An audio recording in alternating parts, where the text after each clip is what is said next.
Vamos lá, Educandário São Jerônimo, História. Primeiro vamos à correção, tá? 2/9/2020. Da relação de palavras abaixo, identifique as que fazem parte da alimentação dos indígenas sublinhando-as. No caso, é o milho, peixe, frutas, legumes, carnes de animais. Vá à cozinha da sua casa e descubra os alimentos e os utensílios de origem indígena. Utensílios: colher de pau, pinhão, panelas de barro. E alimentos: mandiocas, frutas, etc. Né? No caso, isso são sugestões de resposta, tá? Vocês sabem melhor do que eu o que tem na cozinha de vocês e suas origens. Relacione as palavras dos quadrinhos com as palavras dos balões e forme frases completas. Você terá de acrescentar novas palavras. Vamos lá? Utensílios: colher de pau, prato típico, tapioca, beiju. Alimentação: animais, frutos, sementes. No caso, é uma sugestão de resposta, tá? 2 dos pratos típicos herdados dos indígenas são a tapioca e o beiju. De acordo com o texto sobre alimentação, de acordo com o texto sobre alimentação indígena, lido nas páginas 90 e 91, qual é o componente mais importante da alimentação indígena? É a mandioca. E o que a mandioca fornece aos indígenas? Fornece energia. E o que Pero Vaz de Caminha escreveu sobre compreender sobre os indígenas ao enviar carta ao rei de Portugal? Ele disse não compreender como os indígenas eram tão destemidos e fortes, se não conheciam o trigo. Observem a imagem e escreva diversas formas de preparação dos pratos feitos pelas mulheres indígenas. Olha como é que era feito.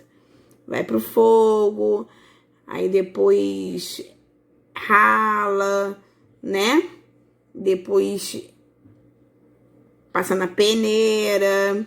É todo um processo.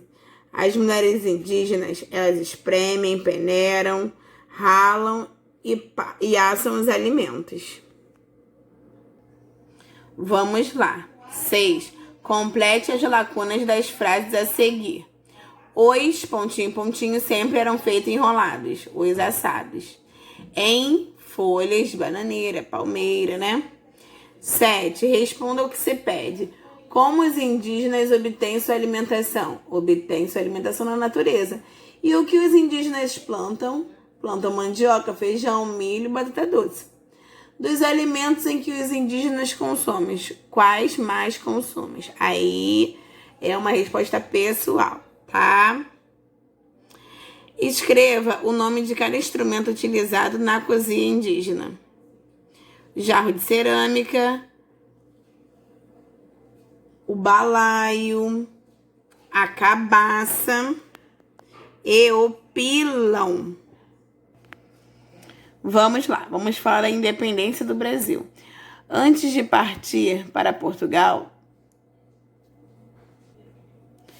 Dom Pedro esvaziou os cofres do Banco do Brasil, levando quase todo o ouro para Portugal e deixou Dom Pedro como príncipe e regente.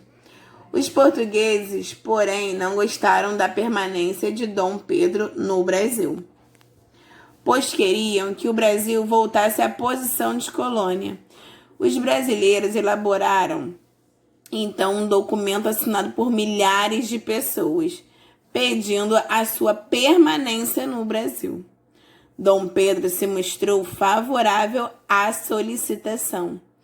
Como é para o bem de todos e felicidade geral da nação, diga ao povo que eu fico. Era a declaração de Dom Pedro, feita no dia 9 de janeiro de 1922, data que ficou conhecida como Dia do Fico, né? Pois ele ficou. Dias depois, Dom Pedro formou seu ministério, nomeando para ministro do reino José Bonifácio de Andrade e Silva. Como as ameaças de Portugal continuaram, Dom Pedro, que fora controlar conflitos entre brasileiros e portugueses na província de São Paulo, anunciou às margens do rio Ipiranga, em São Paulo, no dia 7 de setembro de 1822, brasileiros às cortes de Lisboa querem escravizar-nos de hoje em diante. Nossas relações estão quebradas. Nenhum laço nos une mais. Estamos separados de Portugal.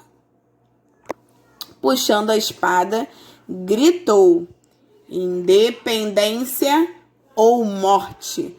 No dia 12 de outubro de 1822, Dom Pedro foi aclamado imperador do Brasil, com o nome de Dom Pedro I.